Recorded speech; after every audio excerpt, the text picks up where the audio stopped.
One welcome again to our YouTube channel the GS solver. दोस्तों, रसायन विज्ञान का ये दूसरा क्लास है। पहला क्लास अगर आपने नहीं देखा है तो जरूर देख लीजिए।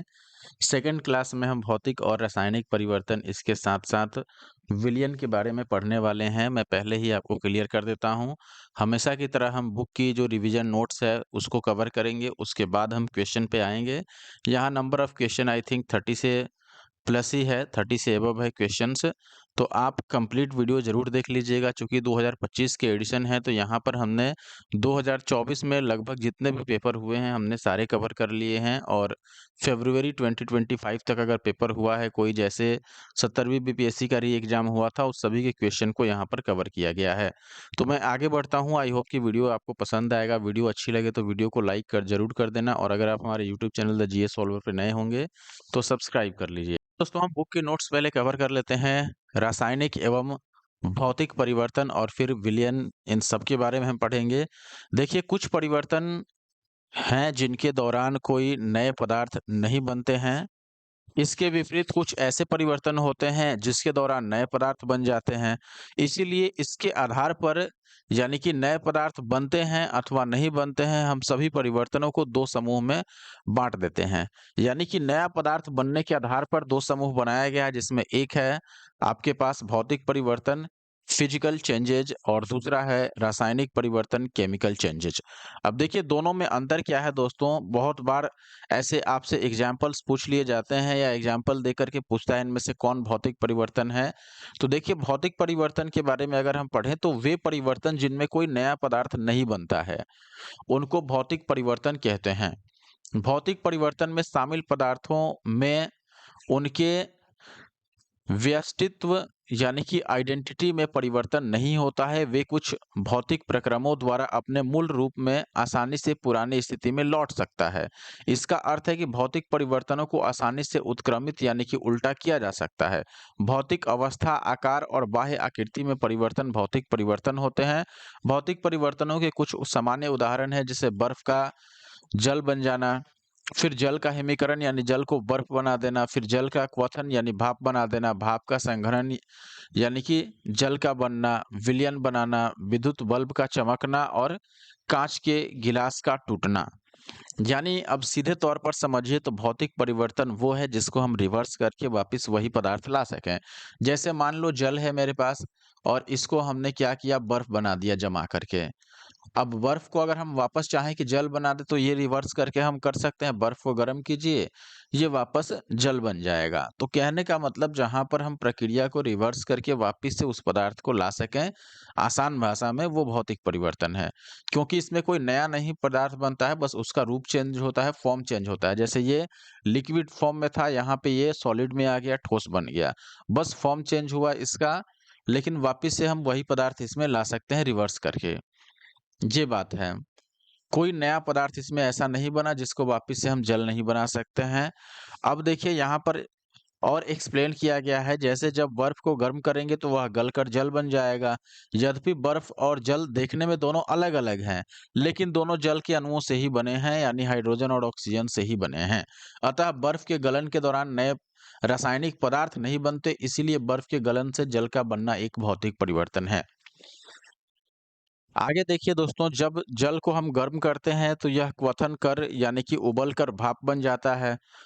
अब भाप और जल दोनों अलग-अलग दिखाई देते हैं, क्योंकि भाप जो है ये गैसीय अवस्था में है, जल जो है ये लिक्विड फॉर्म में है। लेकिन दोनों ही जल के अणुओं से, यानी हाइड्रोजन और ऑक्सीजन से मिलके बने हैं, इसलिए जल के क्वथन के दौरान कोई नया रासायनिक पदार्थ तो नहीं बना।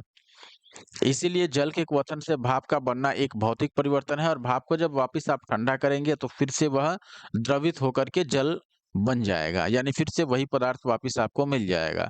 भाप के संघनन से जल बनना भी एक भौतिक परिवर्तन है।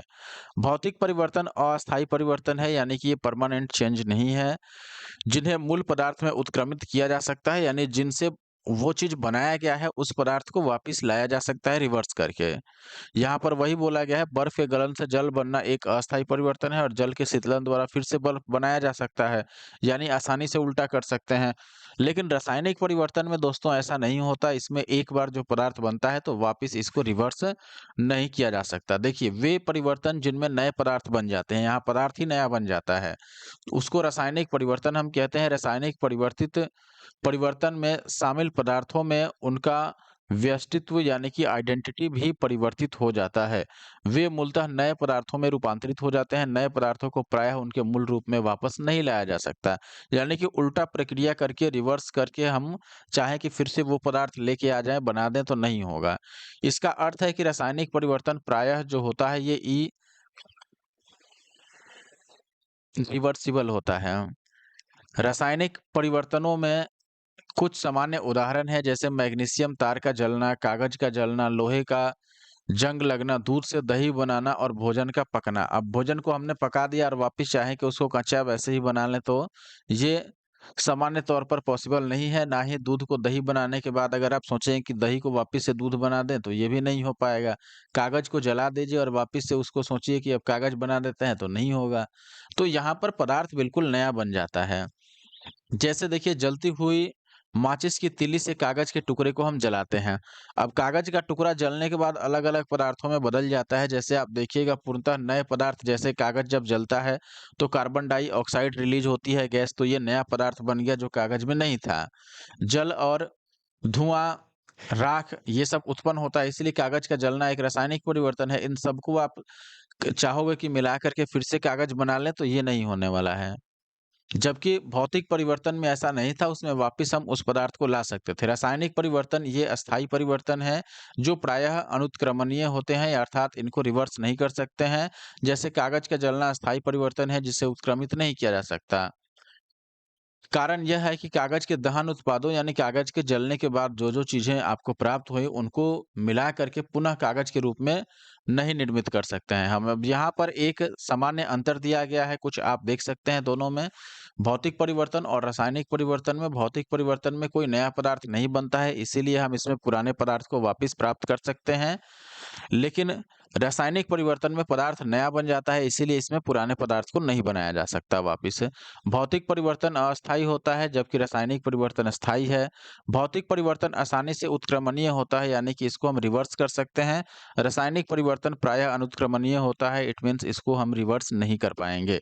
भौतिक परिवर्तन में प्रायः अत्यंत अल्प मात्रा में ऊष्मा, ऊर्जा अवशोषित होती है या फिर निकलती है, यानी भौतिक परिवर्तन जब होता है, तो इसमें चाहे एनर्जी रिलीज हो या ऑब्जर्व हो, दोनों ही केस में उसकी जो क्वांटिटी रहती है, मात्रा रहती है, वो काफ़ी कम होती है। जबकि रासायनिक परिवर्तन में भौतिक परिवर्तन से अधिक ऊष्मा खर्च होती है, चाहे वो अवशोषित हो या फिर निकले ऊष्मा, उत्सर्जित हो। दोनों ही केस में उसका जो वैल्यू रहेगा, वो भौतिक परिवर्तन से अधिक होता है। 5वां देखिए भौतिक परिवर्तन में पदार्थ नहीं परिवर्तित होता है, जबकि रासायनिक परिवर्तन में पूरा पदार्थ का द्रव्यमान परिवर्तित हो जाता है।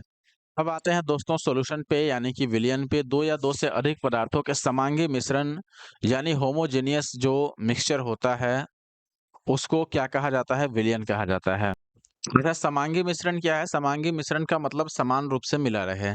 ऐसे नहीं कि सब्जी में आपने नमक मिला दिया और नमक को अच्छे से मिक्स नहीं किया तो कहीं पर नमक ज़्यादा लगने लगा और किसी बाइट में नमक कम लगने लगा। तो ऐसा नहीं होना चाहिए, समान रूप से वो मिक्स होना चाहिए। हर एक जो सब्जी का हर एक आप कह लो उसका हिस्सा है, थोड़ा-सा भी कहीं से 1 चम्मच निकालो तो उतना ही नमक लगना चाहिए, वो समांगी मिश्रण हुआ। उदाहरण के लिए जल में थोड़ी-सी चीनी डालकर उसे अगर हम हिलाते हैं, चीनी जल में अदृश्य हो जाती है, अच्छे से मिल जाती है। उसके बाद आप जल को जब पियोगे तो चाहे कभी उसको आधे पर से पियो या शुरू से पियो, ऊपर जब पूरा भरा है गिलास तब आपको मिठास जो है या मीठापन जो है वो उतना ही लगेगा। तो ये समांगी मिश्रण हुआ। देखिए ये डिज़ोल्व हो जाएगा उसमें तथा चीनी और जल का एक पारदर्शक समांगी मिश्रण अर्थात विलयन बन जाता है। इस प्रकार जल में सोडियम क्लोराइड, अल्कोहल या अमोनिया के समांग मिश्रण विलयन है। यानी जल में कोई भी चीज़ लेके घोल दो तो उसको विलयन कहेंगे, ज़रूरी नहीं है कि जल में ही घोला जाए।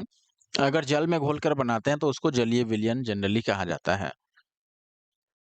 अब देखिए विलयन के प्रत्येक भाग के गुण समान होते हैं क्योंकि यह समांगी मिश्रण होता है। मैंने बोला नमक का एग्जाम्पल दिया था, प्रत्येक भाग का गुण समान होगा और प्रत्येक भाग के विलयन के घटकों यानी कंपोनेंट्स के रासायनिक गुण एक जैसे होंगे, यानी एक समान रासायनिक गुण प्रदर्शित करते हैं। विलयन बनने से साधारणतः उसके घटकों की रासायनिक प्रकृति परिवर्तित नहीं होती है। जैसे मान लो ये गिलास है, इसमें मैंने पानी डाल दिया और इसमें चीनी मैंने डाल दिया। तो कहने का मतलब है कि चीनी और पानी को घोल के मैंने विलयन बना दिया। तो अब इसमें ऐसा नहीं है कि पानी का स्वाद और चीनी का स्वाद मिल करके कोई अलग स्वाद मिल जाएगा आपको। चीनी का मिठास आपको मिलेगा ही, यानी कि आपको आराम से पता चल जाएगा कि इसमें चीनी है, और पानी का भी अपना गुण बना रहेगा। कहने का मतलब यहाँ कोई ऐसा चीज़ नहीं बनेगा जिससे आपको ये पता नहीं चले कि क्या मिलाया गया है उसमें। यहाँ पर वही बोला गया है कि घटकों की रासायनिक प्रकृति परिवर्तित नहीं होती, जो-जो चीज़ इसमें आप डाल रहे हैं, सबका स्वाद आपको मिलेगा। यहाँ पर विलायक और विलेय समझ लीजिए, सॉल्वेंट और सोल्यूट क्या होता है।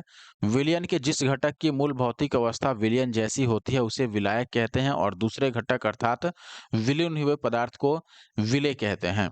जैसे चीनी के जलीय विलयन में जल विलायक है और चीनी विलेय है। समझ लो, जनरली लोग इसको ऐसे समझाते हैं कि जिसकी मात्रा अधिक है वो विलायक है और जिसकी मात्रा कम है वो विलेय है। जैसे जल में अगर हम चीनी घोलते हैं तो जनरली चीनी की मात्रा कम होती है तो चीनी विलेय है और जल विलायक है। आसान भाषा में अगर सही से समझिए तो विलायक का मतलब जो अपने अंदर घुला ले किसी चीज को, तो अपने अंदर घुलाने की क्षमता कौन रखता है? जैसे जल है, जल में हम कोई चीज घोल दें। अब चाय है, चाय में ऊपर से मैंने 1 चम्मच चीनी और डाल दी, तो पहले से जो लिक्विड फॉर्म में था उसको हम विलायक बोलेंगे क्योंकि वो अपने अंदर घुला रहा है। तो जो अपने अंदर घुलने दे किसी चीज को, उसको हम विलायक बोलते हैं। और विलेय यानी कि जिसको हम ऊपर से डाल करके घोलते हैं, वो विलेय हो गया। जैसे चीनी हो गया। अब देखिए यहाँ पर विलयन की भौतिक अवस्था ठोस, द्रव या गैस तीनों हो सकती है। जनरली लोग समझते हैं कि विलयन का मतलब लिक्विड फॉर्म है, लेकिन ऐसा नहीं है। विलयन ठोस अवस्था में भी हो सकता है, द्रव अवस्था में भी हो सकता है और गैसीय अवस्था में भी हो सकता है। जैसे जल में नमक डालते हैं, अल्कोहल या कार्बन डाइऑक्साइड का विलयन है, ये सब द्रव विलयन हुआ, यानी लिक्विड फॉर्म में है। वायु जो है वह गैसीय विलयन है, क्योंकि वायु में कई प्रकार की धातुएं हैं।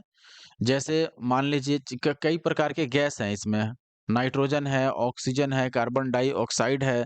तो वायु जो है वो एक गैसीय विलयन है। और कई मिश्र धातुएं हैं जो ठोस विलयन का उदाहरण है, जैसे पीतल है। पीतल कॉपर और जिंक से मिलकर के बनता है, तो दो धातुओं को हमने यहाँ पर मिलाया है, तो इसलिए यह एक ठोस रूप में बनने वाला विलयन है। और मिश्र धातु जनरली हम इनको कहते हैं, तो मिश्र धातु का मतलब एक से अधिक धातुओं का मिलना, तो ये मिश्र धातु हो गया। लेकिन इनको ठोस रूप में विलयन भी कह सकते हैं, क्योंकि समांगी मिश्रण है यह। मान लो मैंने पीतल बना दिया, ये पीतल का मान लो चम्मच है, तो मेरे कहने का मतलब कि अब इसको अगर यहाँ से थोड़ा-सा इसका हम तोड़ लें, यहाँ से थोड़ा-सा हिस्सा तोड़ लें और यहाँ से हिस्सा तोड़ लें, तो तीनों में अगर आप कॉपर और जिंक की मात्रा देखोगे तो ये 7 और 3 के अनुपात में ही पाया जाएगा। ऐसा नहीं कहीं कॉपर ज़्यादा हो जाए और कहीं जिंक कम हो जाए, सभी जगह कॉपर और जिंक का जो वैल्यू होगा वो बराबर होगा, क्योंकि यहाँ पर 70 और 30 यानी रेशियो देखोगे तो 7 और 3 का रेशियो है। तो हर एक पार्टिकल में इसके चाहे हर एक कहीं से भी किसी भी कोने से तोड़ के निकालो, इसमें रेशियो 7 और 3 ही मिलेगा कॉपर और जिंक का। तो ठोस, द्रव और गैसीय विलयनों में द्रव विलयन का प्रमुख है, द्रव विलयन प्रमुख है क्योंकि इसी के बारे में ज़्यादा क्वेश्चन पूछा जाता है। साधारण विलयन द्रव विलयन ही होते हैं। अब देखिए तनु विलयन क्या होता है, डाइल्यूट विलयन। देखिए दोस्तों, जिस विलयन में विलेय की सांद्रता कम होती है उसे तनु विलयन यानी डाइल्यूट विलयन सॉल्यूशन कहते हैं। और अगर उस विलयन में विलेय की सांद्रता अधिक हो जाए तो उसे सांद्र विलयन कहेंगे, कॉन्सेंट्रेटेड सॉल्यूशन। जैसे एग्जाम्पल के तौर पर समझो, मान लो ये गिलास है, इसमें पानी है, यहाँ तक जल भरा हुआ है। अब अगर इसमें मैं चीनी डालता हूँ, तो जो मैं डाल रहा हूँ अलग से वो क्या है, ये विलेय है, सोल्यूट है। ये है आपका सॉल्वेंट यानी कि विलायक है, जल। अब यहाँ पर अगर मैंने चीनी की मात्रा 1 चम्मच डाली है, तो चीनी की मात्रा कम है जल की अपेक्षा में, जल की मात्रा काफ़ी अधिक है और चीनी कम है।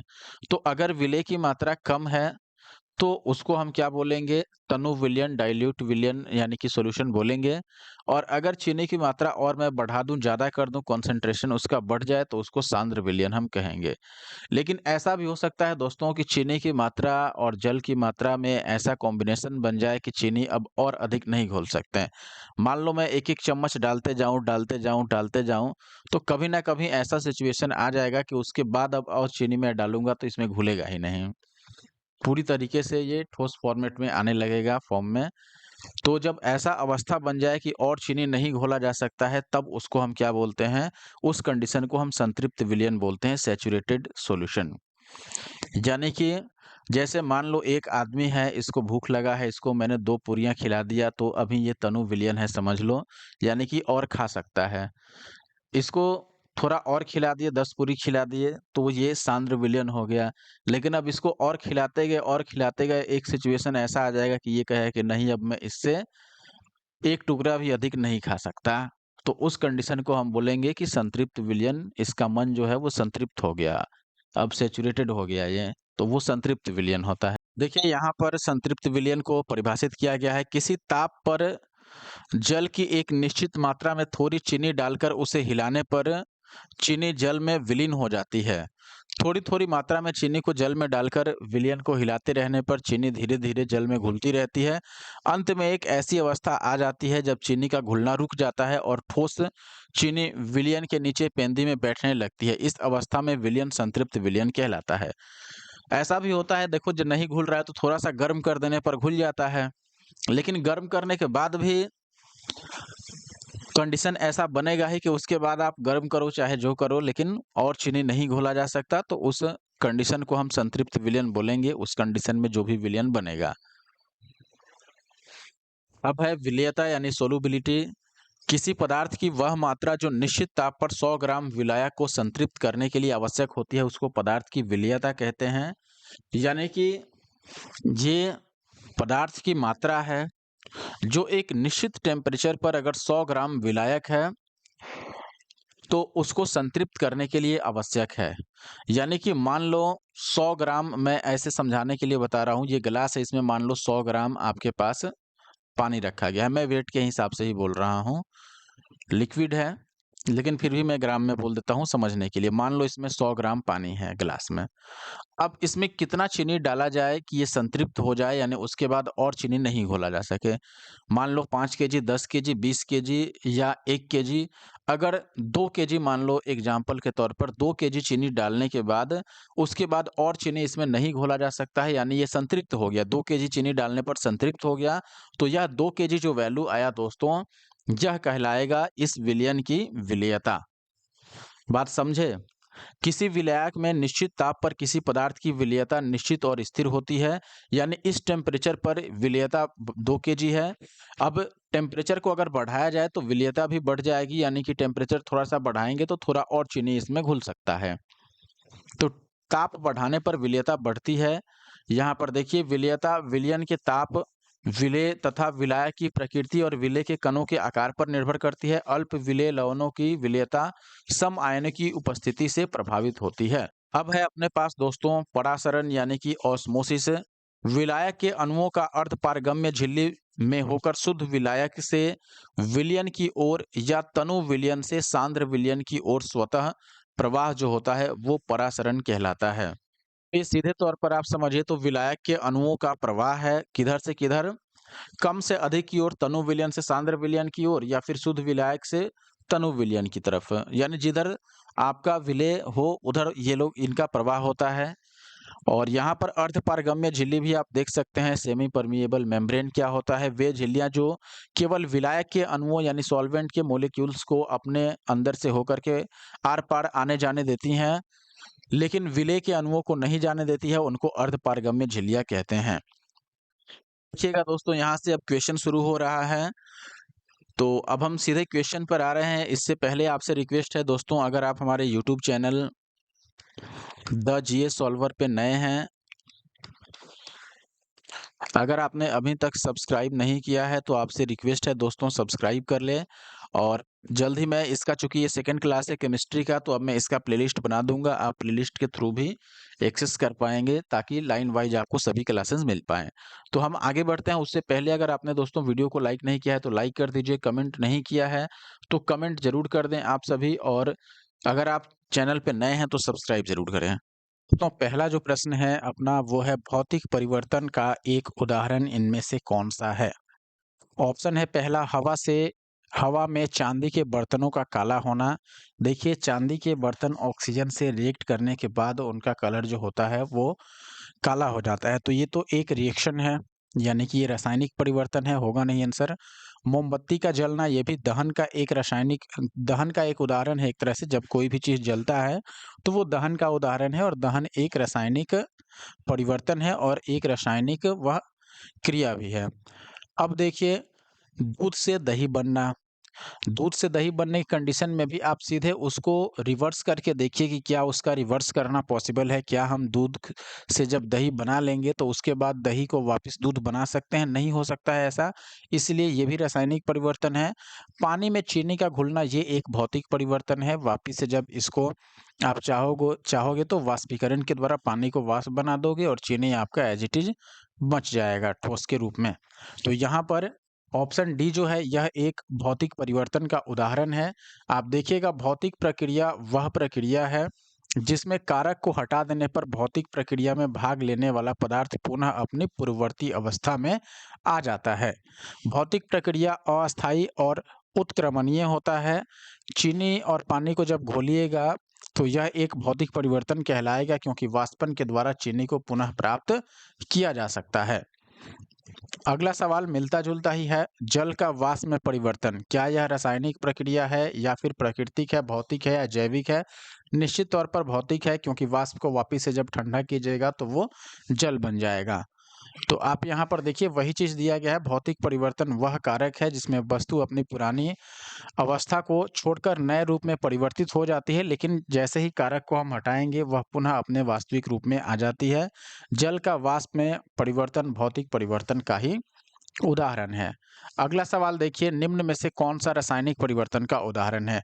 प्रिज्म से गुजरने पर श्वेत प्रकाश का 7 रंगों में बँटना। अब बताइए, श्वेत प्रकाश 7 रंगों में बँट गया, लेकिन जब वापिस से हम 7 रंगों को उनको मिला दें किसी और प्रिज्म की सहायता से, तो वो वापिस से श्वेत प्रकाश बन जाएगा। यानी वही अपने अवयवी घटकों में टूटता है और उसको वापिस से हम जोड़ करके श्वेत प्रकाश प्राप्त कर सकते हैं, यानी कि यह क्या हुआ, भौतिक यह परिवर्तन हुआ।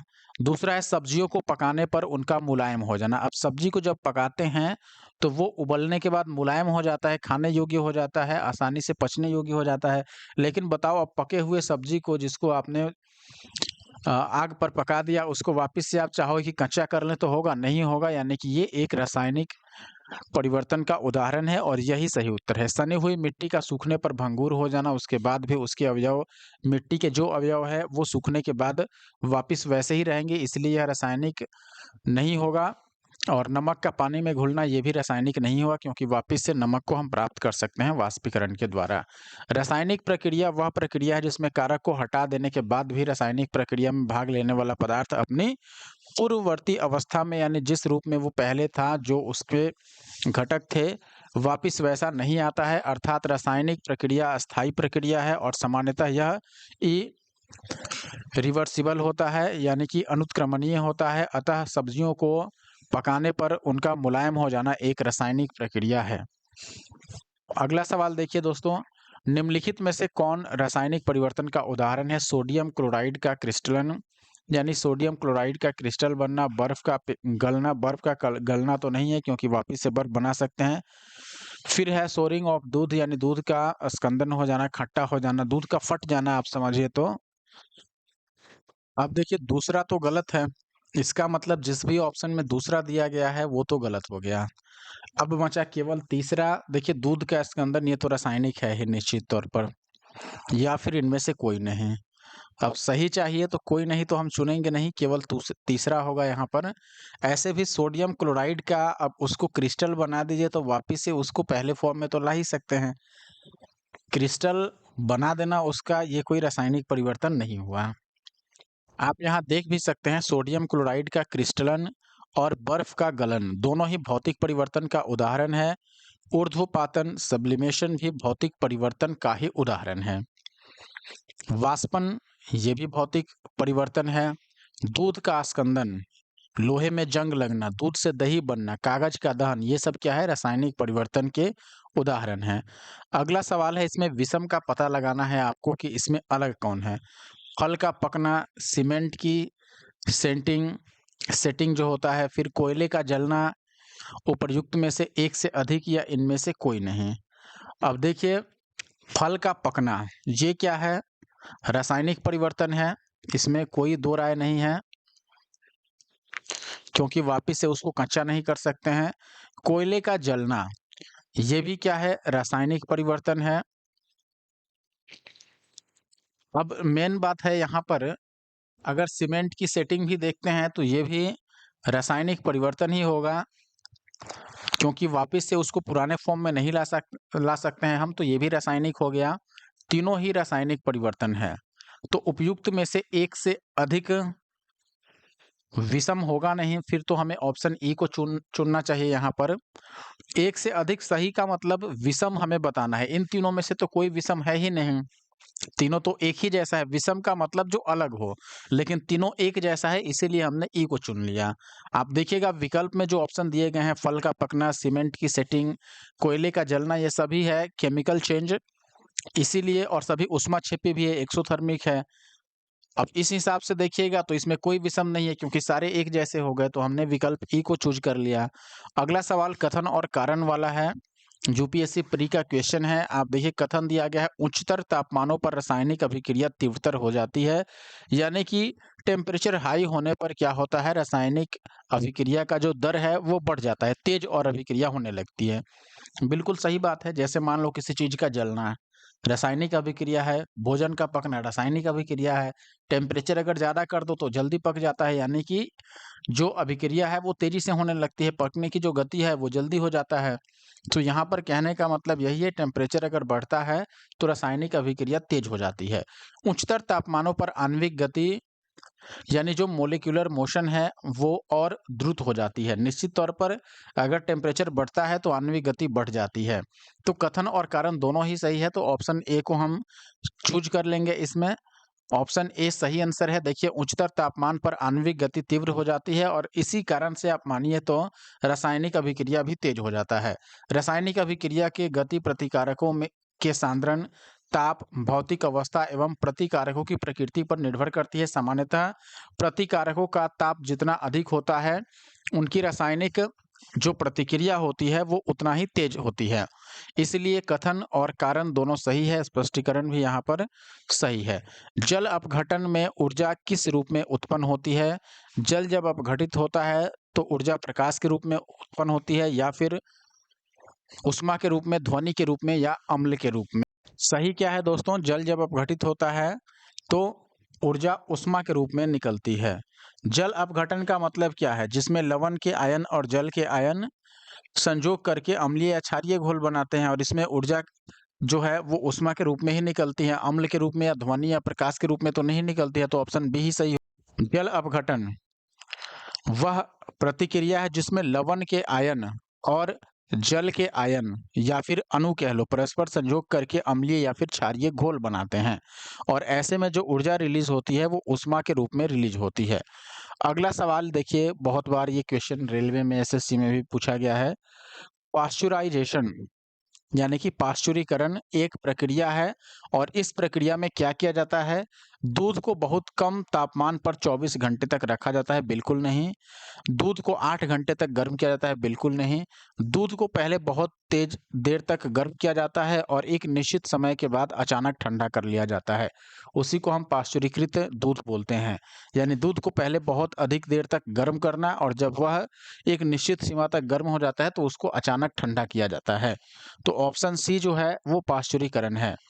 आप देखिए यहाँ पर, पाश्चुरीकरण द्रव खाद्य सामग्री के संरक्षण यानी उसको अच्छे तरीके से रखने की एक विधि है। इस विधि की खोज लुई पास्चर ने की थी, इसीलिए इसका नाम पाश्चुरीकरण रख दिया गया।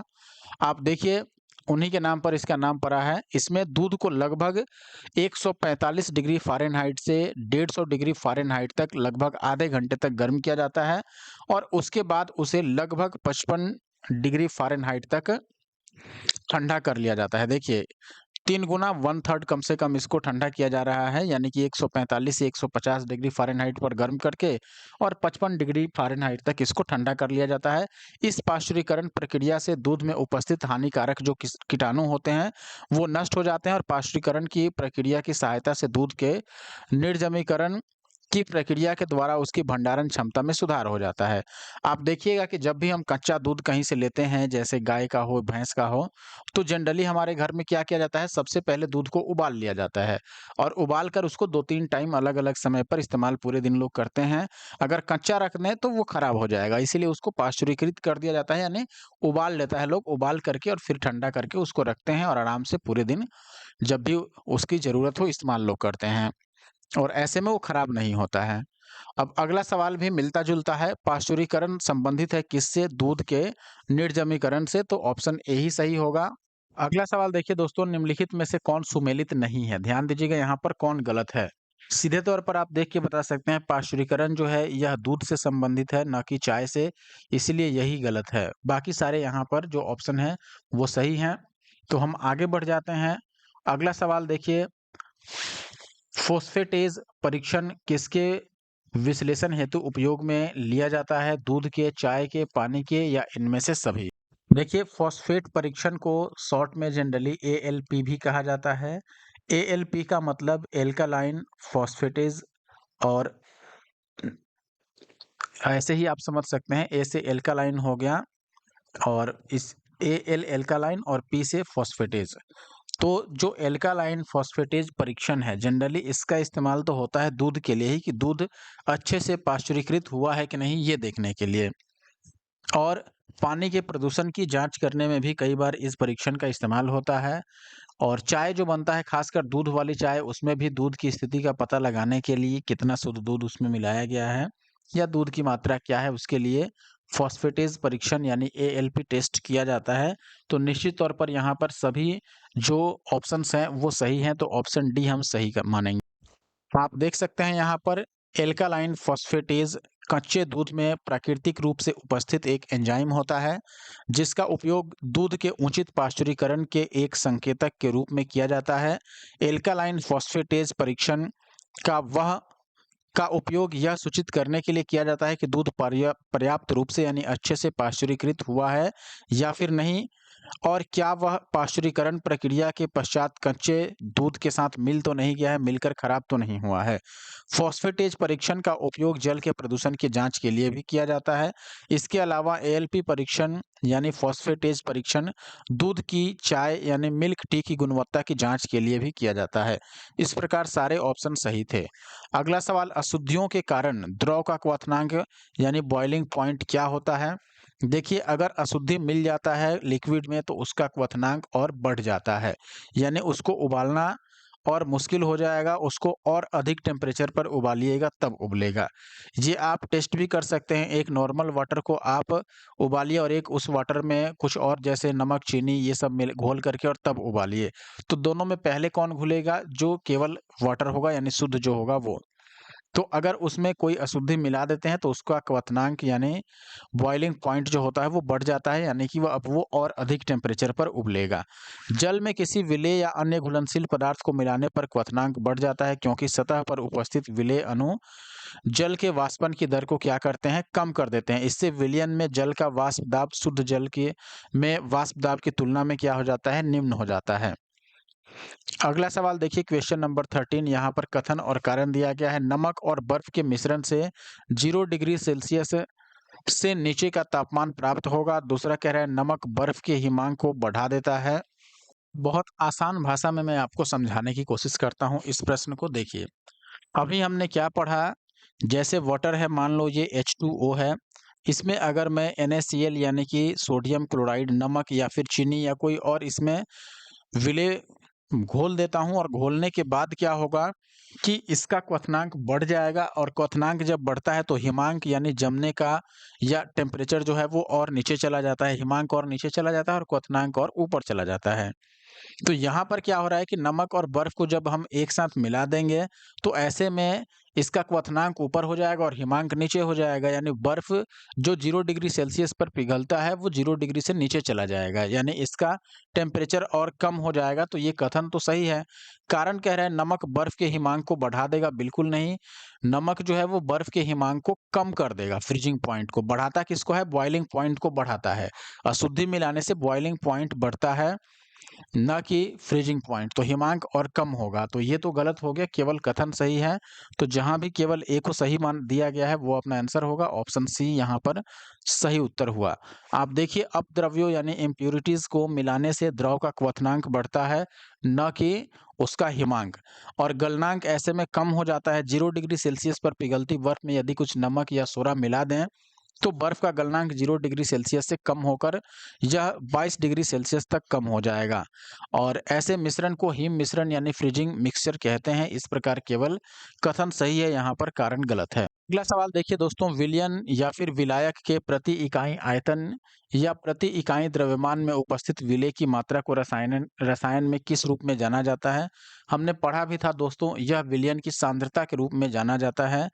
किसी भी विलयन के प्रति इकाई आयतन में या प्रति इकाई द्रव्यमान में जितना विलेय उपस्थित रहेगा उस विलेय को या उसकी मात्रा को हम क्या बोलते हैं, सांद्रता बोलते हैं विलयन की।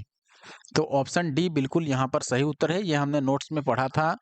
विलयन हो या फिर विलायक हो, दोनों ही केस में इसके प्रति इकाई आयतन या प्रति इकाई द्रव्यमान में उपस्थित विलेय की जो मात्रा होती है उसको रसायन विज्ञान में उस विलयन की सांद्रता कहते हैं। विदित हो कि विलयन 2 या 2 से अधिक अवयवों का समांगी मिश्रण होता है, ये भी हमने नोट्स में पढ़ा था। समांगी मिश्रण का मतलब ऐसा मिश्रण जिसके सभी जगह इसका संघटन व गुण एक जैसा हो, न कि दोनों जगह अलग-अलग हो। सामान्यतः जो अवयव अधिक मात्रा में उपस्थित रहता है उसको विलायक कहते हैं और जो कम रहता है उसको हम विलेय कहते हैं। विलयन में विलायक के अतिरिक्त उपस्थित जो दूसरा पदार्थ होता है उसको विलेय कहते हैं। जैसे जल और चीनी के घोल में जल को हम विलायक बोलेंगे और चीनी को क्या बोलेंगे, विलेय बोलेंगे। अगला सवाल आप देखिए 70वीं बीपीएससी का है, री एग्जाम का, तो 2025 में ही ये पूछा गया था जनवरी में। सवाल क्या है, दो तरलों ए और बी को मिलाने पर आदर्श तरल प्राप्त करने के लिए क्या होना चाहिए। आदर्श तरल कब प्राप्त होता है। ये आदर्श तरल किसको बोलते हैं, आदर्श तरल ऐसे तरल को बोलेंगे जिसके अणुओं के बीच में कोई अंतः क्रिया नहीं होगी।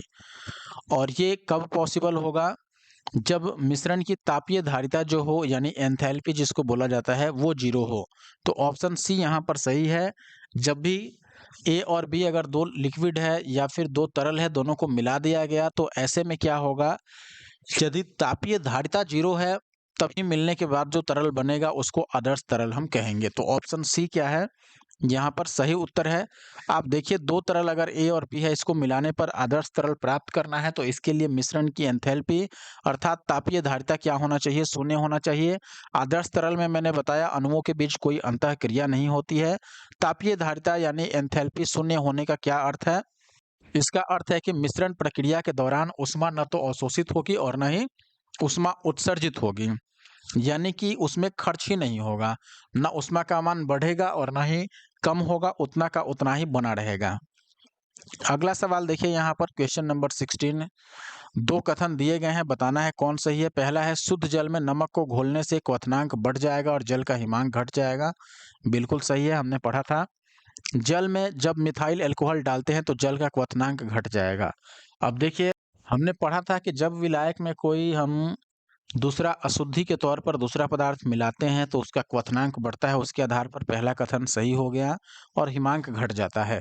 लेकिन मिथाइल अल्कोहल के केस में ऐसा नहीं होता, जल में मिथाइल अल्कोहल डालिएगा तो क्वथनांक बढ़ने के बदले में घट जाता है। इस हिसाब से ये भी सही है। क्यों घट जाता है इसका कारण है, हम ये आपको एक्सप्लेनेशन में अभी मैं समझा देता हूँ।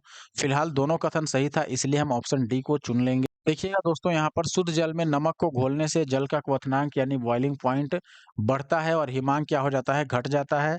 लेकिन जल में जब मिथाइल अल्कोहल डालते हैं तो ऐसे में जल का क्वथनांक घट जाता है और यह क्यों होता है, ये हाइड्रोजन बॉन्डिंग के कारण होता है। अगला सवाल है, एक प्रबल विद्युत अपघट्य की चालकता, यानी एक प्रबल अगर विद्युत अपघट्य है तो उसकी चालकता कैसी होगी? चालकता यानी कि उसकी कंडक्टिविटी, उसमें से विद्युत धारा के प्रवाह होने की जो क्वालिटी है या दर है वो किस प्रकार की होगी? तनुकरण पर घटती है या तनुकरण पर नहीं परिवर्तित होती है, या तनुकरण पर थोड़ी बढ़ती है, या फिर उपयुक्त में से कोई नहीं है? देखिए, इस क्वेश्चन में यहाँ पर अगर मैं आपको घटना चक्र बुक का सॉल्यूशन दिखाऊँ तो यहाँ पर आप देखिएगा, यहाँ पर ऑप्शन बी दिया गया है, यानी कि तनुकरण पर परिवर्तित नहीं होता है अपघट्य की चालकता, जो प्रबल विद्युत अपघट्य होती है उसकी चालकता। लेकिन देखिए, इसका सही आंसर जो दिया गया है वो है ऑप्शन ए, तनुकरण करने पर घटती है। कारण है कि विद्युत अपघट्य में जो आयनों की संख्या होती है वो तो फिक्स रहती है। अगर उसको तनु कीजिएगा यानी उसमें और जल जैसे मिला दिया गया तो आयतन बढ़ जाता है। अब जल का अगर मान लो आयतन बढ़ गया या विद्युत अपघट्य का आयतन बढ़ गया लेकिन आयनों की संख्या उतना ही है, तो ऐसे में क्या होगा कि फिर उसकी जो क्षमता है चालकता की वो कम हो जाएगी, क्योंकि आयनों की संख्या अब भी उतनी ही है लेकिन आयतन अब बढ़ गया है। तो ऐसे केस में तनुकरण करने पर विद्युत अपघट्य क्या हो जाएगा, इसकी चालकता जो होगी वो घटेगी, तो ऑप्शन ए को सही मानना है। हालाँकि यहाँ एक्सप्लेनेशन में देखिए, एक प्रबल विद्युत अपघट्य की चालकता उच्च होती है, ये लाइन तो सही है, लेकिन प्रबल विद्युत अपघट्य जल में पूर्ण रूप से आयनित हो जाते हैं, ये भी सही है। लेकिन अगर उसमें और जल मिलाया जाए, तो जल का आयतन बढ़ जाएगा, लेकिन चूँकि आयनों की संख्या फिक्स रहता है, उतना ही रहता है, इसलिए ओवरऑल विद्युत अपघट्य की जो चालकता है वो घटेगी। तनुकरण करने पर इनकी आयनन में विशेष वृद्धि नहीं होती है। ये बात भी सही है, आयनन में वृद्धि होगी नहीं, आयनन में वृद्धि नहीं होगी लेकिन आयतन तो बढ़ रहा है, आयतन बढ़ने से क्या होगा, विद्युत अपघट्य की चालकता कम हो जाएगी। विद्युत अपघट्य के तौर पर जनरली NaCl, KCl इन सभी का इस्तेमाल किया जाता है। अगला सवाल है, दूध उदाहरण है किसका, विलयन का, फोम का, इमल्शन का या वायु विलयन का? दोस्तों, इमल्शन का उदाहरण है दूध। दूध को विलयन नहीं माना गया है, ना ही फोम माना गया है और ना ही वायु विलयन माना गया है इसको। दूध जो है वो इमल्शन का एक उदाहरण है। दूध एक पायस यानी इमल्शन का उदाहरण है, इसमें विटामिन सी के अलावा सभी पोषक तत्व प्राप्त होते हैं। अगला सवाल आप देखिए, यूपी-पीसीएस 2024 का है, दूध किसका उदाहरण है? तो ये पहले भी बीपीएससी में और यूपी-पीसीएस में पूछा जा चुका है, फिर से पूछा गया। इमल्शन का उदाहरण है, अभी हमने पढ़ा था पिछले क्वेश्चन में। आप यहाँ एक्सप्लेनेशन में भी अगर देखिएगा, दूध प्रकृति में पाए जाने वाले पायस या इमल्शन का एक उदाहरण है। दूध में इमल्शन के रूप में लगभग 3.5% वसा पाई जाती है। इमल्शन वसा के पानी में प्रसार का एक रूप है, यानी वसा अगर पानी में फैला हुआ है तो उसको इमल्शन कहा जा सकता है, और दूध में ऐसा सिस्टम रहता है, यानी कि इस तरीके का उसमें मिलावट रहता है। आप देखिएगा, इमल्शन कोलाइडी विलयन का उदाहरण होता है, और कोलाइडी विलयन परिक्षिप्त प्रावस्था और परिक्षेपण माध्यम से निर्मित होता है। विलेय पदार्थ की तरह का घटक या परिक्षिप्त कण जो कि कोलाइडी के रूप में रहता है, उसे परिक्षिप्त प्रावस्था कहते हैं, तथा वह घटक जिसमें प्रक्षिप्त प्रावस्था निलंबित रहती है उसे परिक्षेपण माध्यम कहते हैं। कोलाइडी विलयन को परिक्षेपण माध्यम की अवस्था और परीक्षित प्रावस्था के अनुसार वर्गीकृत किया जाता है। फ्लाइट्स के कुछ सामान्य उदाहरण दिए गए हैं, जैसे यहाँ पर एरोसोल है उदाहरण, कोहरा है, बादल है, कुहासा है, धुआं है, स्वचालित वाहन का निथार यानी जो एग्जॉस्ट होता है, फोम, ये भी कोलाइडी विलयन का एक प्रकार है। फोम के उदाहरण में आप देखिए जैसे शेविंग क्रीम होता है। इमल्शन, ये भी कोलाइडी विलयन के उदाहरण हैं, और इसमें जैसे दूध हो गया, फेस क्रीम हो गया, सॉल, इसमें मैग्नीशियम मिल्क है, कीचड़ है। फिर फोम, इसमें रबर स्पंज वाला भी फोम होता है, दो अलग-अलग प्रकार के फोम होते हैं, आपने देखा भी होगा। फिर जेल है, जैसे जेली हो गया, पनीर हो गया, मक्खन हो गया। ठोस सोल हो गया, जिसको सॉल कहा जाता है, तो ये ठोस रूप वाला है। रंगीन रत्न पत्थर हो गया, दूधिया कांच हो गया, ये सभी इसमें शामिल हैं। अब अगला सवाल है आपके पास, इनमें से कौन कोलाइड नहीं है? कौन नहीं है कोलाइड? दूध तो है ही, खून भी एक कोलाइड है, आइसक्रीम भी कोलाइड है, यहाँ पर शहद जो है ये कोलाइड नहीं है। देखिए, जैसे कोलाइड क्या होता है, पहले ये समझ लीजिए, कोलाइड एक विसमांगी मिश्रण होता है या विलयन होता है। अच्छा देखो, एक तो हमने विलयन केवल पढ़ा था और यहाँ कोलाइड है, दोनों लगभग एक ही जैसा होता है। विलयन और कोलाइड में अंतर इतना ही है, विलयन में जो विलायक होता है और जो विलेय होता है, ये पूरी तरीके से घुले रहते हैं, साफ रहते हैं। इसमें कण काफ़ी छोटे होते हैं विलेय के, इसलिए पता नहीं चलता देखने पर, और यह समांगी मिश्रण होता है। समांगी का मतलब इसके सभी भागों का या सभी हिस्सों का गुण समान रहता है, कोई अंतर नहीं रहता है। जबकि कोलाइड में ऐसा नहीं होता है, कोलाइड विसमांगी विलयन होता है, यानी कि ये एक समान रूप से नहीं फैला रहता है। और इसके अलावा आप देखिएगा तो कोलाइड में जो कण होते हैं, वो विलयन की अपेक्षा बड़े होते हैं। ये विलयन टिंडल प्रभाव अर्थात कोलाइडी कणों द्वारा प्रकाश के प्रकीर्णन को तथा ब्राउनी गति को दर्शाते हैं। सहज टिंडल प्रभाव नहीं दिखाता है, इसलिए यह कोलाइडी नहीं है। टिंडल प्रभाव का मतलब जनरली हो गया, जो जैसे कोलाइडी विलयन अगर कोई है तो उसमें आप प्रकाश डालोगे तो प्रकाश को वो क्या करेगा, उसका प्रकीर्णन कर देता है, या प्रकाश का रास्ता दिखने लगता है उसमें अंदर। जैसे मान लो ये नदी है, नदी के ऊपर ये वाटर है, वाटर का सरफेस है ऊपर का, इस पर ऊपर से सूर्य का प्रकाश पड़ता है, तो वाटर के नीचे भी अगर आप रहिएगा तैरते हुए तो ये सूर्य का प्रकाश दिखाई देगा, उसका लाइट दिखाई देता है या रास्ता दिखाई देगा। लेकिन कोलाइडी में तो वही रास्ता जहाँ पर दिखता है वो कोलाइड है, और जहाँ रास्ता नहीं दिखता है वो कोलाइड नहीं है। तो यहाँ पर यही चीज़ें हैं। अब आगे बढ़ जाते हैं हम। क्वेश्चन नंबर 21 यहाँ देखिए, कोहरे में निम्नलिखित में से कौन-सा कोलाइडी तंत्र अभिव्यक्त है? तो कोहरा क्या है? देखिए, पहला बात कि वायुमंडल में बना है तो गैस में क्या घुला रहता है? ठोस? बिल्कुल नहीं। गैस में और द्रव घुला रहता है? ये भी नहीं। द्रव दौर द्रव तो होगा नहीं। देखिए, पहला क्या है? पहला वायुमंडल है तो इसलिए पहले गैस आएगा और उसके बाद उसमें जल वाष्प रहता है, तो हम ए को चूज़ करेंगे। अब आप सोचेंगे कि जल वाष्प है तो उसको भी गैस बोल दें। देखिए, वो काफ़ी छोटे बूँद के रूप में रहता है, इसलिए यहाँ पर उसको हम गैस नहीं बोल रहे हैं, वो बहुत ही छोटे-छोटे बूँद के रूप में रहता है, इसलिए गैस में द्रव का हमने विलयन इसको बोला है, कोहरे को। तो आप देखिएगा, कोहरे में जल वाष्प का संघनन लघु जल बिंदुओं के रूप में होता है, जो धरातल की दृश्यता को प्रभावित करता है। जब धरातल के नज़दीक स्थित वायु का तापमान उषांक तक पहुँच जाता है तथा हवा ठंडी हो जाती है, तब उसमें उपस्थित जल वाष्प का संघनन वायुमंडलीय धूल कणों इत्यादि के चारों तरफ हो जाता है। ये संघनित जल की बूंदें हल्की होने के कारण हवा में ही निलंबित रहती हैं। अब हवा में ये बूंद के रूप में है, इसीलिए इसको निलंबित लिखा गया है यहाँ पर, और हवा के साथ स्थानांतरित होती रहती है, यानी हवा चलती है तो साथ में ये भी चल जाता है हल्का होने के कारण। अब अगला सवाल यानी कि क्वेश्चन नंबर 22 देखिए, यूपीपीसीएस का है। कथन है और कारण है। कथन है, 1 गिलास पानी में नमक का घोल समरस होता है। समरस का मतलब समांगी मिश्रण कहने का मतलब है यहाँ पर। समांगी का मतलब समान रूप से वह घुला रहता है, यानी कि विलयन हुआ वह। कारण, पूरे हिस्से में विभिन्न संगठन वाला घोल समरस होता है, यानी कि अगर पूरे हिस्से में विभिन्न संगठन हो तो उसको समरस बोलेंगे? बिल्कुल नहीं। पूरे हिस्से में एक समान रूप से संगठन हो, एक समान रूप से फैला हो। ऐसा नहीं कि कहीं वैल्यू ज़्यादा हो जाए, कंसंट्रेशन कहीं कम हो जाए। मैंने आपको सब्जी का एग्जाम्पल दिया था कि सब्जी में अगर नमक डालकर अच्छे से नहीं मिलाइएगा, तो हो सकता है किसी हिस्से में नमक ज़्यादा लगे और किसी हिस्से में कम लगे, तो उसको हम विलयन नहीं कहते, विलयन या समांगी मिश्रण नहीं कहेंगे। समांगी मिश्रण का मतलब अच्छे से मिला हो और किसी भी हिस्से से अगर आप उठा लो, तो वहाँ पर उसका स्वाद बिल्कुल सेम रहे, कहीं पर भी ज़्यादा नहीं लगे और कम नहीं लगे, तो उसको समांगी बोलेंगे।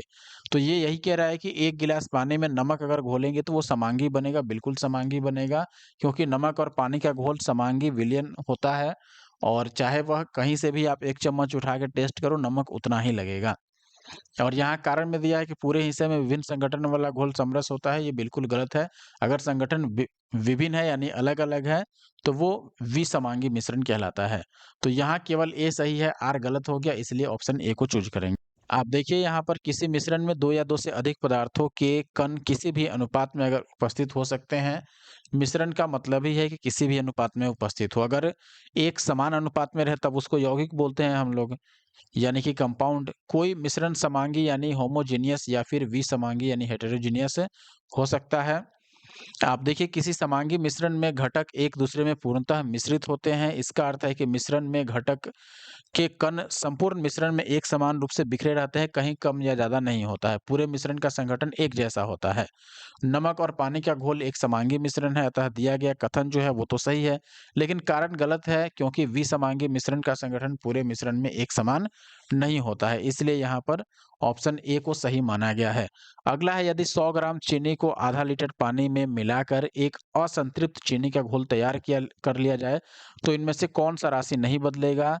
देखिए, द्रव्यमान बदल जाएगा, क्योंकि चीनी अगर उसमें डाला जा रहा है पानी में, तो द्रव्यमान बढ़ जाएगा, घनत्व भी बढ़ जाएगा, निश्चित रूप से सांद्रता भी बढ़ेगी ही, क्योंकि चीनी मिला दिया गया है।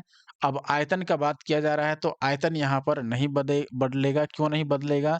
मान लो अब ये 1 गिलास पानी है, अगर हमने इसमें चीनी डाल के घोल दिया तो वो पूर्णतः घुल जाता है, इसलिए आयतन बढ़ेगा नहीं है।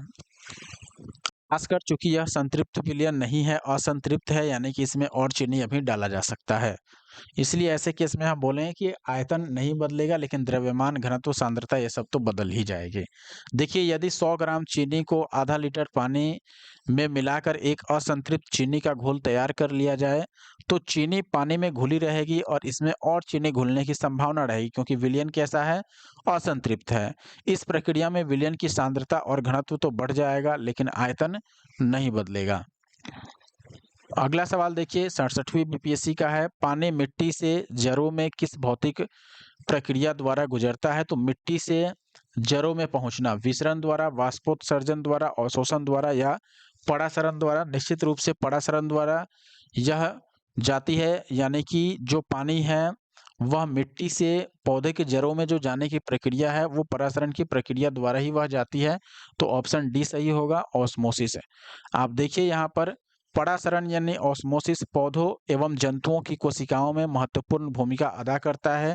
यह पोषक तत्वों के वितरण एवं अपशिष्ट उत्पादों की निकासी करने में मदद करता है। यानी जो भी पोषक तत्व हम लेते हैं शरीर में, चाहे पौधे हो या जंतु हो, उनको विभिन्न भागों में पहुंचाने में अलग-अलग तरीकों से परासरण वहाँ भी इस्तेमाल होता है। पौधों एवं जंतुओं दोनों की जीवित कोशिकाएं एक अर्धपारगम्य झिल्ली से घिरी रहती हैं। इसे कोशिका झिल्ली के रूप में कहा जाता है। ये आपने पढ़ा होगा, हमने बायोलॉजी में पढ़ाया भी है। यह झिल्ली कोशिका एवं उसके वातावरण के बीच एक चयनात्मक अवरोध का काम करती है, यानी कि जिसका यह चयन करती है, सेलेक्ट करती है कि यह पदार्थ अंदर जाएगा, वही पदार्थ कोशिका झिल्ली को पार करके अंदर जाता है। इसीलिए इसको चयनात्मक झिल्ली भी कहा जाता है।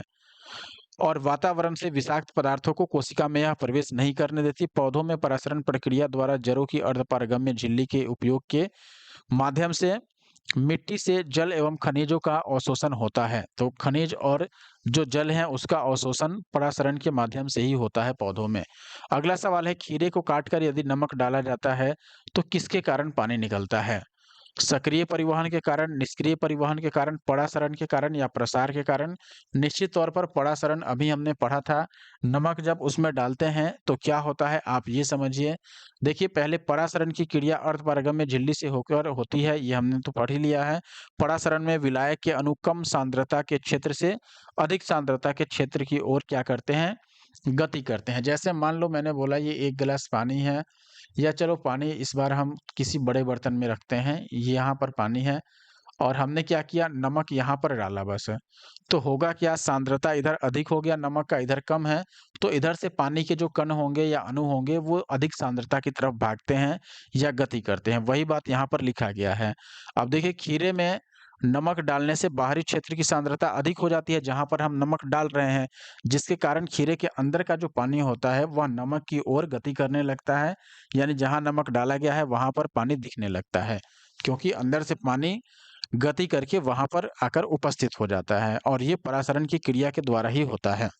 यहाँ तक वीडियो देखने के बाद दोस्तों, अगर आपको हमारा वीडियो पसंद आ रहा है और अगर आप हमारे यूट्यूब चैनल पे नए हैं, आपने अभी तक हमारे YouTube channel the GS solver को नहीं सब्सक्राइब किया है, तो आपसे रिक्वेस्ट है कि आप हमारे YouTube channel the GS solver को ज़रूर सब्सक्राइब कर लें ऐसे और वीडियो देखने के लिए। और अगर आपने वीडियो को लाइक नहीं किया है, तो लाइक भी कर दें, और अगर आपने कमेंट नहीं किया है, तो कमेंट भी कर दें। यहाँ पर क्या पूछा गया है, निम्नलिखित कथनों पर विचार करना है। पहला कथन है, परासरण के प्रक्रम में विलायक सांद्र घोल से तनु घोल की ओर जाता है। देखिए, यहाँ पर पहला तो निश्चित तौर पर गलत हो गया। प्रसारण की प्रक्रिया में हमने क्या पढ़ा था कि जो विलायक होगा यानी जो जल होगा, वह कम सांद्रता से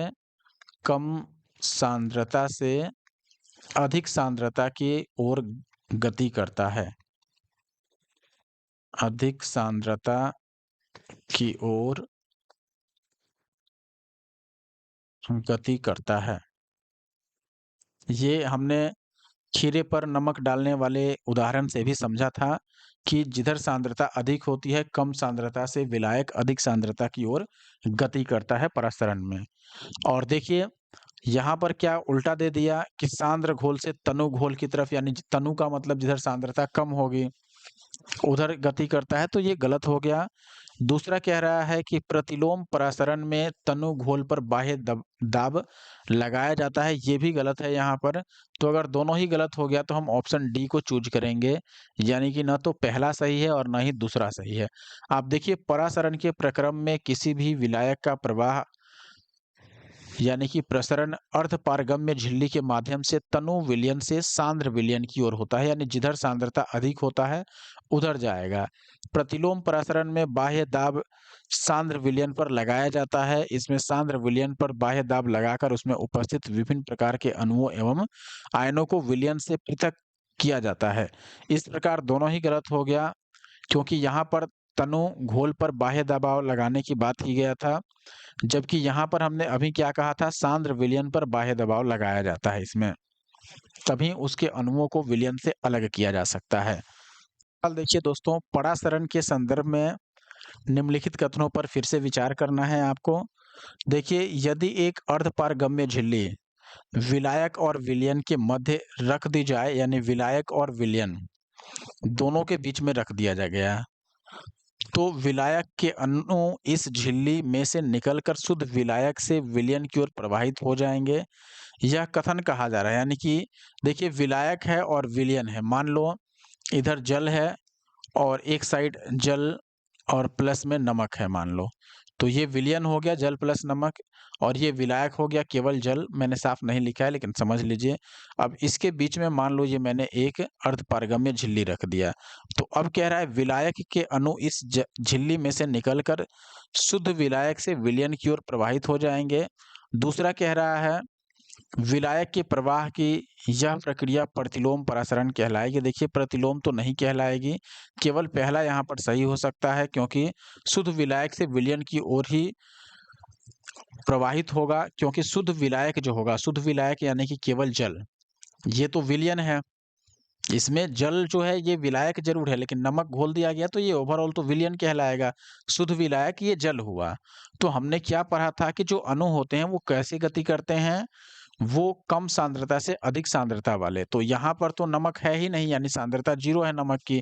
यहाँ पर नमक की सांद्रता है, तो कम सांद्रता से अधिक सांद्रता की ओर क्या होगा, विलायक के अणु गति करेंगे, यानी कि पहला कथन इसमें केवल सही है। तो हम ऑप्शन सी को फिर चूज करेंगे। आई होप कि आप बात समझ पाए होंगे।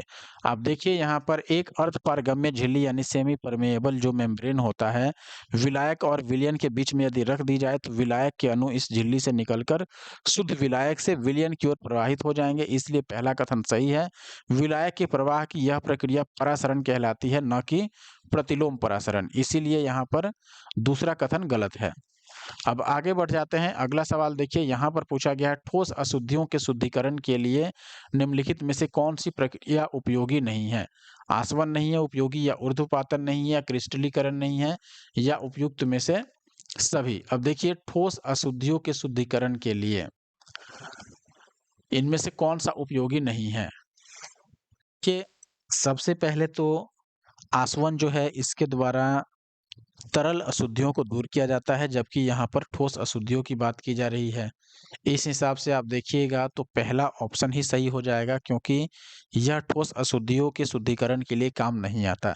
जनरली आसवन में हम क्या करते हैं, वाष्प बनाकर उसको वापस ठंडा कर लेते हैं, तो ठोस अशुद्धियों के नहीं, तरल अशुद्धियों के लिए यह उपयुक्त है।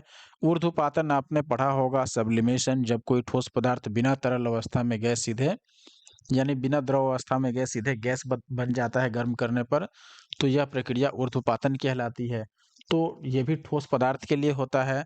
क्रिस्टलीकरण भी ठोस पदार्थ के लिए होता है, इसीलिए यहाँ पर जो नहीं है वो आसवन है। ऑप्शन ए सही उत्तर होगा। आप देखिएगा आसवन जो है इसकी प्रक्रिया का उपयोग तरल अशुद्धियों यानी लिक्विड इम्प्यूरिटीज के शुद्धिकरण के लिए किया जाता है, जबकि ऊर्ध्वपातन और क्रिस्टलीकरण दोनों का इस्तेमाल ठोस अशुद्धियों के शुद्धिकरण के लिए किया जाता है।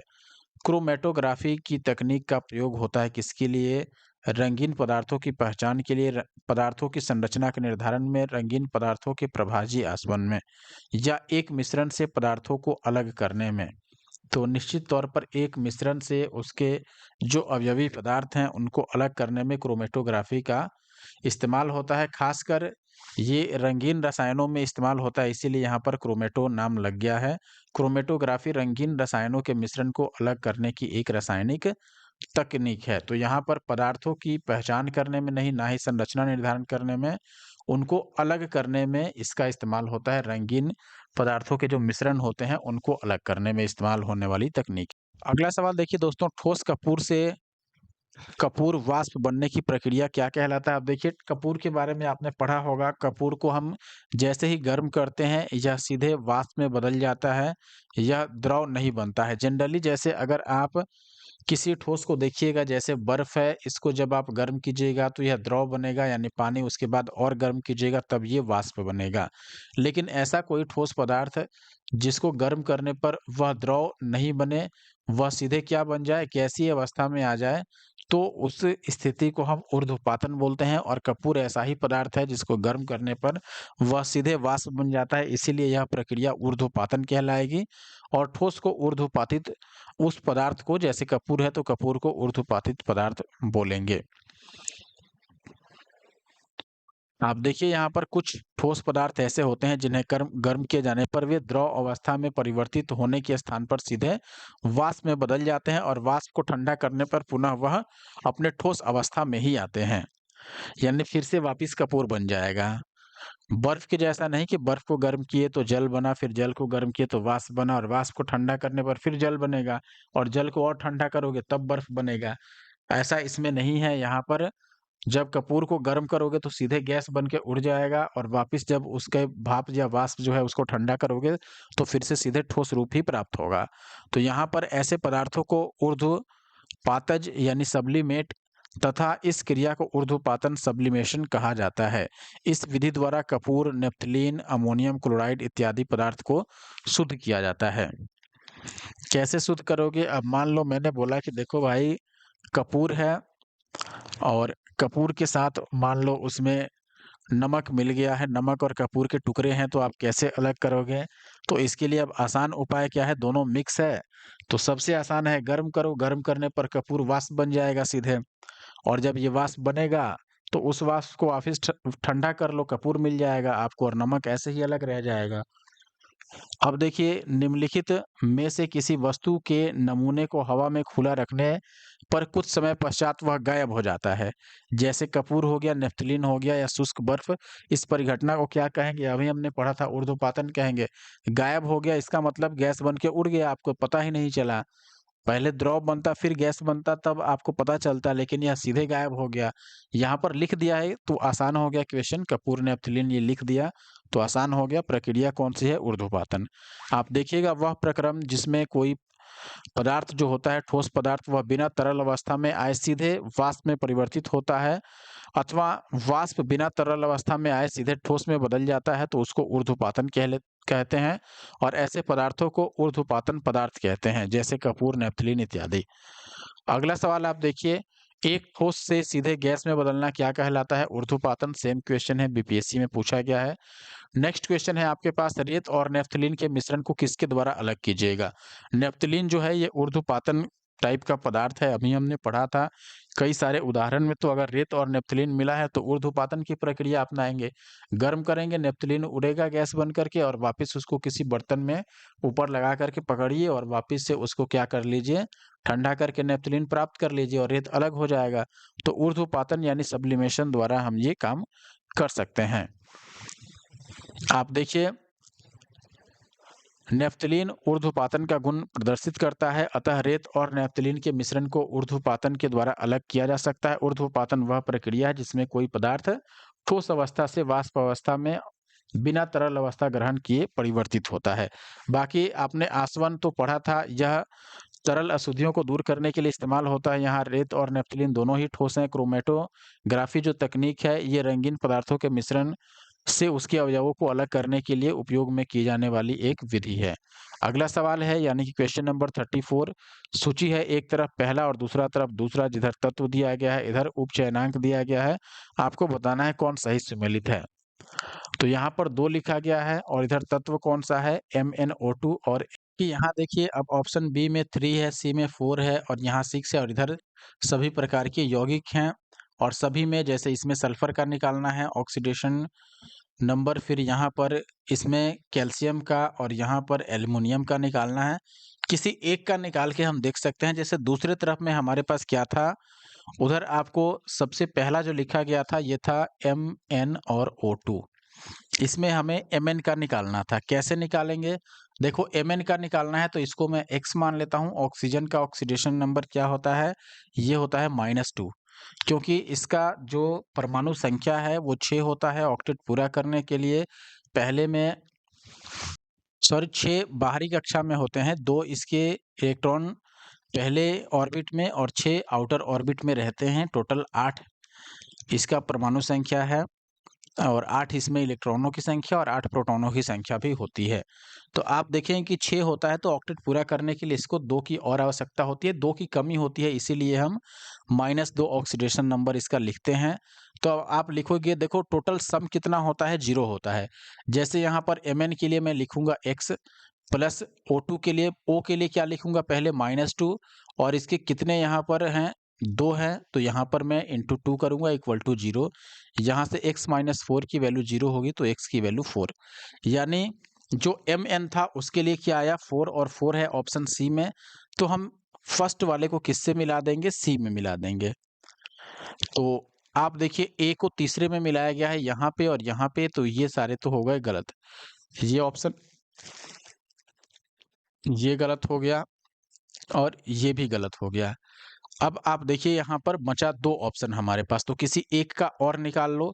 सबसे छोटा इसमें कैल्शियम ऑक्साइड दिख रहा है, तो CaO को ही पकड़ लेते हैं। इसमें Ca का ही निकालना है तो Ca को मान लो मैंने x लिख दिया और O का हमने -2 देखा ही था इक्वल टू 0, तो x की वैल्यू कितनी आ जाएगी? 2 और 2 पहले ऑप्शन में था। इसका मतलब क्या हुआ कि C थर्ड को हम किस में मिलाएँगे? पहले वाले में मिलाएँगे। यही होगा ना, तो C को मिलाना है। देखिए यहाँ पर ABC लिखा है, इस तरीके से लिखा है और इधर 1 2 3। तीसरे को हम किस में मिला देंगे? देखो हमने ऐसे देखा था, ये A था तो 1 को हमें मिलाना था। देखो नंबर इधर लिखा हुआ है, ध्यान दीजिएगा, इस नंबर से कंफ्यूज नहीं होना है। ये नंबर ABC है यानी कि ये ऑक्सीडेशन नंबर है और ये नंबर मिलाना है, इसीलिए कंफ्यूजन हो रहा है। यानी कि जैसे हमने इसका 2 निकाला, इसमें 2 कहीं पर ऑप्शन नहीं है यानी कि वो A में होगा, तो 3 को हमें A में मिलाना है। तो A में हमने 3 को मिलाया, ये तो सही ही था और हमने अभी 4 निकाला था किसके लिए? मैंगनीज के लिए, यानी 1 के लिए। तो 1 को हम किस में मिलाएँगे? C में। ठीक है ना? 1 पर में Mn था और वो यहाँ पर C में है 4 जिसकी वैल्यू आई थी, तो C को हमें मिलाना है 1 से, तो C को 1 से यहाँ मिलाया गया है, यहाँ 2 है, इसीलिए A सही हो गया। बाकी सबकी निकालने की ज़रूरत नहीं। आप यहाँ एक्सप्लेनेशन में देख सकते हैं सबका निकाला गया है। MnO2 में Mn का उपचयनांक यहाँ पर निकाला गया है। तो ये मैंने 4 निकाल के दिखाया ही था। ऐसे ही H2SO4 में अगर आप निकालिएगा तो हाइड्रोजन का तो 1 होता ही है और यहाँ पर सल्फर का इसमें निकालना है तो ये 2 बार है, तो यहाँ पर इंटू का 2 हो गया और प्लस x और फिर यहाँ पर प्लस ऑक्सीजन के लिए -2 और 4 टाइम्स है तो यहाँ पर 4 इक्वल टू 0 और फाइनल x की वैल्यू 6 आ गया। CaO का मैंने निकाल के दिखाया ही और यहाँ पर NaAl और H4 में एल्युमिनियम का आपको निकालना है, तो वैसे ही आप निकालिएगा। देखिए यहाँ पर 1 हो गया, किसके लिए? सोडियम के लिए, इसका ऑक्सीकरण संख्या 1 होता है। फिर एल्युमिनियम का हमें निकालना ही है तो x हो गया। हाइड्रोजन के लिए यहाँ पर क्या लिया गया? -1 और इंटू का 4। देखिए हाइड्रोजन में हाइड्राइड में हाइड्रोजन की ऑक्सीकरण संख्या -1 होती है, जबकि हाइड्रोजन के अन्य यौगिकों में ऑक्सीकरण संख्या +1 लिया जाता है, ये ध्यान रखना है। कुछ अपवाद भी इसमें होते हैं, तो -1 इंटू का 4 फाइनल वैल्यू 3 मिल गया यहाँ पर। अब अगला सवाल देखिए, क्वेश्चन नंबर 35, निम्नलिखित में से कौन सा प्रतिक्रिया की दर को धीमा करता है? उत्प्रेरक, वर्धक या समांगी उत्प्रेरक या विसमांगी उत्प्रेरक या उपयुक्त में से कोई नहीं। देखिए, उत्प्रेरक का काम बढ़ाना होता है, घटाना नहीं, तो जितने भी उत्प्रेरक हैं वो काम बढ़ाते हैं, घटाते नहीं हैं। तो ऑप्शन डी को हम चूज़ कर लेंगे, धीमा करने वाला इसमें से कोई नहीं है। देखिए, कुछ कारक जैसे सांद्रता, ताप, दाब तथा उत्प्रेरक कैटलिस्ट, ये सभी अभिक्रिया के वेग को प्रभावित करते हैं। उत्प्रेरक खासकर बढ़ाता है। उत्प्रेरक वह पदार्थ होता है जिसमें स्वयं स्थायी रासायनिक परिवर्तन हुए बिना वह अभिक्रिया के वेग को बढ़ा देता है। जब मिलाया गया पदार्थ किसी अभिक्रिया की दर को कम कर देता है तो ऐसे पदार्थ को निरोधक यानी कि इनहिबिटर कहा जाता है। वर्धक यानी प्रोमोटर्स वे पदार्थ होते हैं जो उत्प्रेरक की सक्रियता को और बढ़ाते हैं, जबकि विष यानी पॉइजनस किसी उत्प्रेरक की सक्रियता को घटा देते हैं। तो यहाँ पर ऑप्शन डी इस हिसाब से सही होगा। क्वेश्चन नंबर 36, निम्नलिखित में से कौन सी ऊष्माक्षेपी प्रक्रियाएं हैं? तो आप देखिएगा, पानी का वाष्पीकरण, ऊष्माक्षेपी और ऊष्माशोषी 2 प्रकार की अभिक्रियाएं होती हैं। ऊष्माक्षेपी जिसमें ऊष्मा का उत्सर्जन हो, ऊष्मा रिलीज हो, और ऊष्माशोषी जिसमें ऊष्मा का उपयोग किया जाए। सल्फ्यूरिक अम्ल का तनुकरण, बिना बुझे चूने के साथ पानी की प्रतिक्रिया या फिर कपूर का ऊर्ध्वपातन। देखिए, सल्फ्यूरिक अम्ल का तनुकरण और साथ ही जो तीसरा है यानी बिना बुझे चूने के साथ पानी की प्रतिक्रिया, इन दोनों ही केस में ऊष्मा का उत्सर्जन होता है, इसलिए ये दोनों ही ऊष्माक्षेपी अभिक्रियाएं हैं। पानी का वाष्पीकरण कीजिएगा तो इसमें तो ऊष्मा आपको और लगाना पड़ेगा, तभी पानी वाष्प बदलेगा। कपूर का ऊर्ध्वपातन, ऊर्ध्वपातन की प्रक्रिया में भी गर्म करना रहता है, तो यहाँ भी ऊष्मा का अवशोषण ही होगा, उत्सर्जन नहीं होगा, तो ये दोनों तो नहीं होने जा रहा है। तो दूसरा और तीसरा यहाँ पर सही हो। देखिए, वीडियो पसंद आ रहा है दोस्तों तो आप ज़रूर लाइक कर दीजिए, और अगर आप हमारे YouTube channel the GS solver पे नए हैं, अभी तक आपने सब्सक्राइब नहीं किया है, तो ज़रूर सब्सक्राइब कर लीजिए दोस्तों। देखिए, यहाँ पर ऑप्शन बी को सही माना गया है, यानी दूसरा और तीसरा यहाँ पर सही उत्तर है। आप देखिए, जिस रासायनिक अभिक्रिया में उत्पादों के साथ ऊष्मा का उत्सर्जन होता है उसे ऊष्माक्षेपी अभिक्रिया के रूप में माना जाता है। जैसे सल्फ्यूरिक अम्ल का तनुकरण कीजिएगा या बिना बुझे हुए चूने के साथ पानी की प्रतिक्रिया कराइएगा तो ये ऊष्माक्षेपी है, क्योंकि इसमें ऊष्मा का उत्सर्जन होगा। पानी का वाष्पीकरण तथा कपूर का ऊर्ध्वपातन ये ऊष्माशोषी अभिक्रिया के उदाहरण हैं, क्योंकि उसमें ऊष्मा का अवशोषण होता है इस क्रिया में। अगला सवाल देखिए, अच्छा ये क्वेश्चन भी जो था दोस्तों आप देख रहे हैं 17वीं बीपीएससी का था। इससे पहले एक और क्वेश्चन हमने 17वीं बीपीएससी का देखा इसमें, और अभी जो नेक्स्ट क्वेश्चन है ये भी 17वीं बीपीएससी का है। तो आप देखोगे बीपीएससी लगातार केवल इस टॉपिक से 3-4 प्रश्न पूछ लिया है 2024-25 में। आप देखिए, निम्नलिखित में से कौन सा जोड़ा विस्थापन अभिक्रिया को दर्शाता है, या कौन विस्थापन अभिक्रिया इसमें देगा? देखिए, विस्थापन में क्या होता है, सीधे प्रतिस्थापित कर देता है यौगिक, या फिर आप कह सकते हैं यहाँ पर देखिए AgNO3 है, इसका विलयन है और कॉपर धातु है। फिर है NaCl विलयन और कॉपर धातु। अब देखिए, सब में कॉपर धातु ही है, यहाँ पर FeSO4 विलयन है और अच्छा यहाँ सिल्वर धातु है, और यहाँ पर MgCl2 है और यहाँ एल्युमिनियम धातु है। तो अब देखिए, अगर इसमें देखिएगा तो मुख्य रूप से विस्थापन अभिक्रिया में होता क्या है, जैसे मान लो मैं पहले ऑप्शन की ही बात करूं, यहाँ पर AgNO3, इसको हम आम तौर पर क्या कहते हैं, नाइट्रेट कहते हैं NO3 को, और Ag लगा है तो Ag सिल्वर है, तो ये सिल्वर नाइट्रेट हुआ।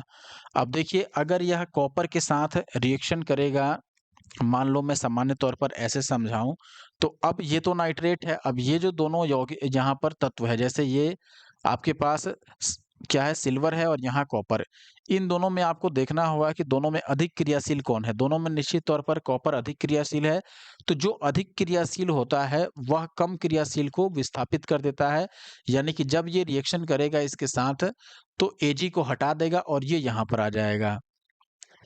आप समझ लो कि इन दोनों में ज़्यादा सुंदर अगर कॉपर है तो NO3 अब Ag को हटा देगा और कॉपर को पकड़ लेगा, तो यहाँ पर यही होने वाला है। Ag यहाँ पर साइड हो जाएगा और CuNO3 बन जाएगा, कॉपर नाइट्रेट, और Ag अलग हो जाएगा। तो इस हिसाब से हालांकि सही आंसर भी यहाँ पर ऑप्शन ए ही है, क्योंकि कॉपर और सिल्वर नाइट्रेट के विलयन में अगर रिएक्शन कराइएगा तो कॉपर नाइट्रेट बनता है, और यहाँ जो अभिक्रिया होता है वो विस्थापन अभिक्रिया होता है। तो आपको मैं एक्सप्लेनेशन भी एक बार दिखा देता हूँ, आप देखिएगा। विस्थापन अभिक्रिया में अभिकारक एक दूसरे को प्रतिस्थापित कर देते हैं, अर्थात विस्थापन अभिक्रिया में एक अधिक क्रियाशील धातु एक कम प्रतिक्रियाशील धातु को उसके लवण के विलयन से क्या करता है, विस्थापित कर देता है। कॉपर सिल्वर से अधिक प्रतिक्रियाशील है, अतः कॉपर धातु को सिल्वर नाइट्रेट यानी AgNO3 के विलयन में जब डालिएगा तो कॉपर जो होगा वो सिल्वर को विस्थापित कर देगा और ऐसे में कॉपर नाइट्रेट का निर्माण होगा। आप देखिएगा यहाँ पर Cu जो है वो AgNO3 से रिएक्ट कर रहा है, तो यहाँ पर Ag अलग हो गया और CuNO3 का होल ट्वाइस यहाँ पर बना है। अतः AgNO3 विलयन और कॉपर धातु की अभिक्रिया जो है वह विस्थापन अभिक्रिया का क्या है, उदाहरण है। अब देखिए, कॉपर सोडियम से कम प्रतिक्रियाशील है, इसीलिए यह सोडियम क्लोराइड के विलयन से सोडियम को वो विस्थापित नहीं कर सकता है। जो दूसरा ऑप्शन है उसकी बात की जा रही है। कॉपर और सिल्वर दोनों ही आयरन से कम प्रतिक्रियाशील हैं, इसलिए वो आयरन सल्फेट के विलयन से आयरन को नहीं हटा पाएंगे। एल्युमिनियम मैग्नीशियम से कम प्रतिक्रियाशील है, इसीलिए हम मैग्नीशियम को भी विस्थापित नहीं कर पाएगा। अब आ जाते हैं आज के आखिरी प्रश्न पर। इस वीडियो के और इस टॉपिक के आखिरी प्रश्न पे हम आ चुके हैं। संक्षारण यानी कि कोरोशन क्या है? देखिए, इसका उदाहरण पूछा गया है। सिल्वर पर काले रंग की परत जमना या तांबे पर हरे रंग की परत बनना या लोहे पर भूरे रंग की परत बनना या उपयुक्त में से तीनों। देखिए, लोहे पर भूरे रंग की जो परत बनना है वो भी संक्षारण है। तांबे पर हरे रंग की परत बनना वो भी संक्षारण है। सिल्वर पर काले रंग की परत बनना वो भी संक्षारण है। तो यहाँ पर ऑप्शन डी सही हो जाएगा। यहाँ पर तीनों ही ऑप्शन सही हैं।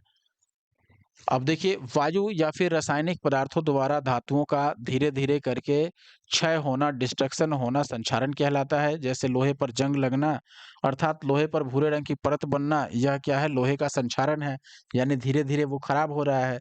तांबे पर हरे रंग की परत बनना, सिल्वर पर काले रंग की परत बनना, ये सब संक्षारण के उदाहरण हैं। तो ये आखिरी प्रश्न था दोस्तों। आशा करता हूँ मैं कि आप सभी प्रश्न अच्छे से समझ पाए होंगे और आपको याद भी रहेगा।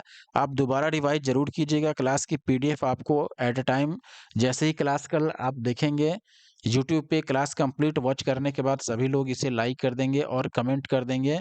और हमारे टेलीग्राम से जो जुड़े हैं उन्हें तो मिल ही जाएगा, और जो टेलीग्राम पे नहीं जुड़े हैं वो the GS solver Telegram channel को ज्वाइन करेंगे, वहाँ पर ये पीडीएफ आपको प्राप्त हो जाएगा।